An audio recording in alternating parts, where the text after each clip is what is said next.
Halo adik-adik, selamat kembali lagi di channel Smart Edu Online. Dan hari ini Kaito sudah menyiapkan soal-soal latihan vektor yang akan Kaito bahas untuk adik-adik semua.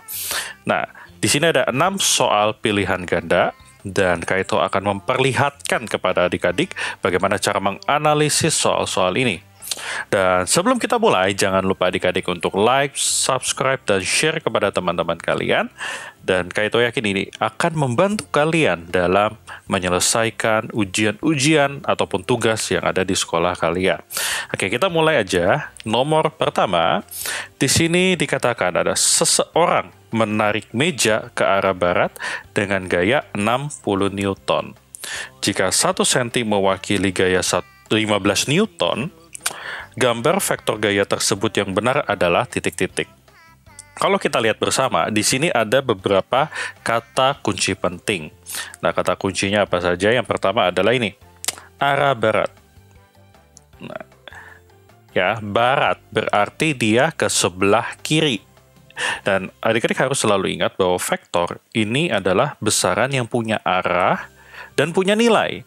Jadi kita nggak bisa melihat dari sisi nilainya saja.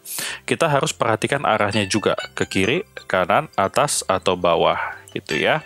Oke, di sini kata jika 1 cm mewakili gaya 15 Newton, gambar vektor gaya tersebut yang benar adalah titik-titik.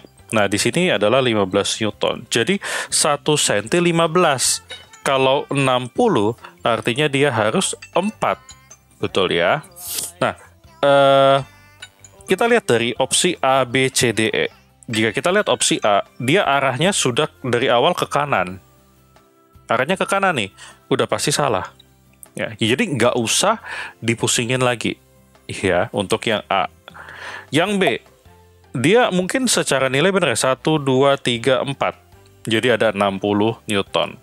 Tapi sayangnya, dia punya arahnya ini diagonal. Gitu. Jadi udah nggak mungkin juga. Ya, yang tepat adalah yang C. Secara nilai betul, jadi kita kan harus 4 cm ya supaya 60. Jadi 1, 2, 3, 4. Lalu arahnya juga ke sebelah kiri. Gitu. Jadi jawaban nomor 1 ini adalah yang Charlie. Gitu. Oke. Nah, kita lanjut ke nomor 2. Pada perlombaan tarik tambang, kelompok A menarik ke arah timur dengan gaya 700 Newton, kelompok B menarik ke barat dengan gaya 665 Newton. Kelompok yang memenangi perlombaan adalah kelompok titik-titik. Nah, 1 ke timur, jadi kalau misalkan Kaito boleh gambarkan, jadi seperti ini. 1 ke timur, satunya ke barat. Letakkan di sini. Nah, terus yang ke timur adalah A. A ini berarti 700 Newton. Yang ke barat, yang B, 665 Newton. Nah, yang memenangi perlombaan siapa? Ya, secara logika kita sudah jelas tahu. Yang menang adalah yang lebih besar nilainya. Vektor yang lebih besar, dialah yang memenangkan. Nah, berarti ke sebelah timur yang menang. Tapi masalahnya adalah resultan ini maksudnya apa? Resultan bahasa gampangnya adalah penggabungan antara 2 vektor atau lebih. Gitu ya. Di sini kebetulan hanya ada 2 vektor ya, kita tinggal selesaikan saja gitu. Kita gabungkan, kita resultankan. Dan perhatikan arahnya. Walaupun kita resultankan, itu tetap harus lihat arah. Kalau misalkan memang dia arahnya berlawanan, maka adik-adik harus kurangkan. Tapi kalau dia arahnya sama-sama ke timur, sama-sama ke barat, baru adik-adik jumlahkan. Gitu. Di sini berbeda, 1 kiri, 1 kanan, kita kurangkan, dan arahnya yang lebih besar. Gitu. Jadi arahnya ini ke timur. Gitu. Jadi yang memenangkan adalah A. Dengan resultan, kita kurangkan 700 dikurangkan 665. Hasilnya adalah 35 Newton. Nah, jadi jawabannya yang B. Gitu. Oke, ini nomor 2 dan kita lanjut ke nomor 3. Sebuah mobil bergerak dengan kecepatan 50 km per jam membentuk sudut 30 derajat terhadap sumbu X positif. Besar komponen vektor kecepatan tersebut pada sumbu X dan sumbu Y berturut-turut adalah titik-titik. Nah, di sini kita gambarkan dulu vektornya ya, membentuk sudut 30 derajat. Nah, jadi Kaito gambar ya kurang lebih kemiringannya segini. Ini hanya kira-kira ya kemiringannya. Terus di sini ada sumbu X ya. Ya, seperti inilah kurang lebih ya. Ini adalah sumbu X, ini sumbu X. Oke, nah di sini 30 derajat. Gitu. Kemudian, dia minta besar komponen vektor kecepatan tersebut pada sumbu X dan sumbu Y. Jadi artinya, kita harus menguraikan vektor ini adik-adik. Kita uraikan dulu, caranya bagaimana? Nah, karena diagonalnya ke kanan atas, diagonalnya kanan atas, maka pada saat kita uraikan, satu ke kanan, satu ke atas. Jadi kalau digambar lebih jelas seperti ini. Satu ke kanan, satu ke atas. Ya, kurang lebih stop di sini. Nah, ini adalah komponen vektornya adik-adik ya. Jadi kalau misalkan dia ke kiri atas, maka nanti pada saat adik-adik uraikan, satu ke kiri, satu ke atas. Oke. Nah, di sini katakan Kaito kasih simbol, di sini nggak dikasih nama, katakan ini A. Ya. Maka ini katakan AX, AY. Nah, jika ini adalah tips untuk adik-adik. Pada saat adik-adik mau contoh mencari AX, lihat, ada sudut gak yang nempel? Dalam konteks ini kan ada nih, adik-adik lihat itu. Ya, ada yang nempel ya sudutnya ya. Nah, maka kita pakainya A kali cos. Gitu. Itu adalah tips trik cepatnya ya. Lalu A-nya ini sendiri adalah tadi berapa? 50. Kita kalikan dengan cos 30 setengah akar 3. Berarti hasilnya 25 akar 3. Ini AX-nya.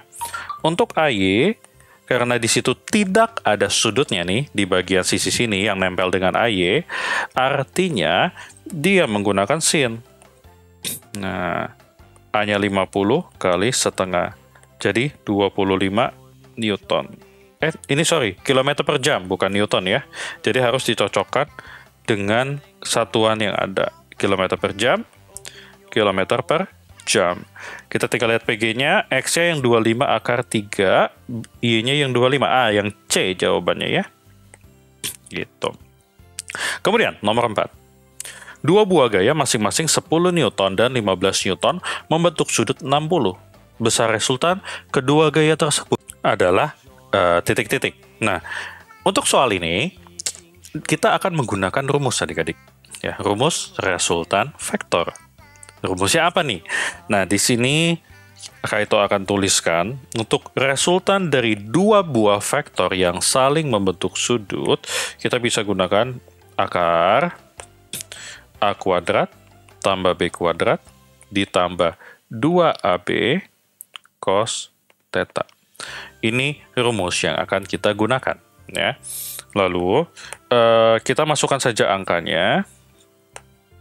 Angkanya ini ada 10 dan 15. Jadi di sini 10 kuadrat tambah 15 kuadrat ditambah 2 kali 10 kali 15. Kita kalikan dengan sudutnya. 60 derajat, jadi cos 60. Ya. Kemudian ini jadinya sama dengan akar 100 tambah 225 tambah 2 kali 15, 30 kali 10, 300 kali setengah. Nah, lalu kita selesaikan perhitungannya. Ini jadi 325 ditambah dengan 150. Ya, berarti hasilnya akar dari 475. Nah, kita lihat di PG. Nah, di PG dia minta di simplify, disederhanakan. Caranya bagaimana?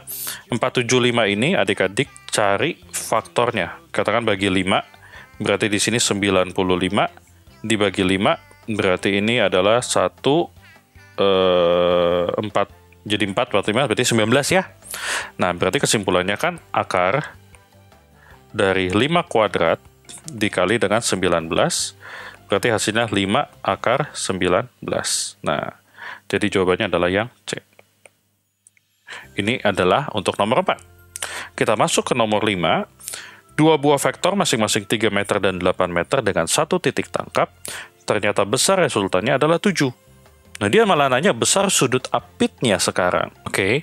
Nah, jadinya untuk yang ini, kita tuliskan kembali rumusnya ya. Jadi rumusnya sama, R sama dengan akar dari A kuadrat ditambah B kuadrat ditambah 2AB cos theta. Ya. Nah, R-nya di sini adalah 7. Ya, karena itu adalah resultannya. 7 sama dengan akar dari A-nya di sini 3, B-nya 8. Jadi 3 kuadrat ditambah 8 kuadrat ditambah 2 kali 3 kali 8 cos theta. Lalu kita tinggal sederhanakan, kita hitung. Kita kuadratkan sebelah kiri dan sebelah kanan ya. Maka di sini jadi 49. Di sini jadi 9 tambah 64 ditambah 2 kali 3 kali 8, berarti 48 cos theta. Kemudian di sini jadinya 49 sama dengan, ini jadi 73 tambah 48 cos theta. Kalau kita sederhanakan kembali, menjadi 49 kurang 73 berarti 24 ya. 24, betul ya kan 73. Nah, berarti cos theta-nya adalah 24 dibagi 48, artinya setengah. Nah, lalu jadi, oh ya ini negatif ya, ada negatifnya. Nah, min setengah. Kalau negatif setengah berarti adalah 120 derajat. Ya, oke, berarti jawabannya yang E. Oke, itu pembahasan untuk nomor 5. Sekarang kita ke nomor 6, yang terakhir. Jika sebuah vektor kecepatan sama dengan 10 meter per second, diuraikan menjadi dua buah vektor yang saling tegak lurus dan salah satu vektor uraiannya membentuk sudut 60 dengan sumbu X, maka besar masing-masing vektor uraiannya. Ini caranya sama seperti yang nomor 3 adik-adik. Ya, jadi langkah pertama kita gambarkan dulu, ada yang ke atas, ada yang ke sini. Ya, ini kita gambarkan dulu. Kita ke sini. Nah, gini. Ininya 60 derajat. Kemudian V-nya 10. Nah, caranya sama. Berarti katakan ada Vx. Berarti pakainya V cos 60. 10 kali setengah. 5. Lalu untuk VY, V sin 60. Ini berarti jadi 10 dikali setengah akar 3. 5 akar 3. Sehingga jawabannya adalah yang A. Oke, terima kasih adik-adik sudah menonton video pembahasan soal latihan vektor dari Smart Edu Online. Dan sampai ketemu lagi di video berikutnya. Bye-bye.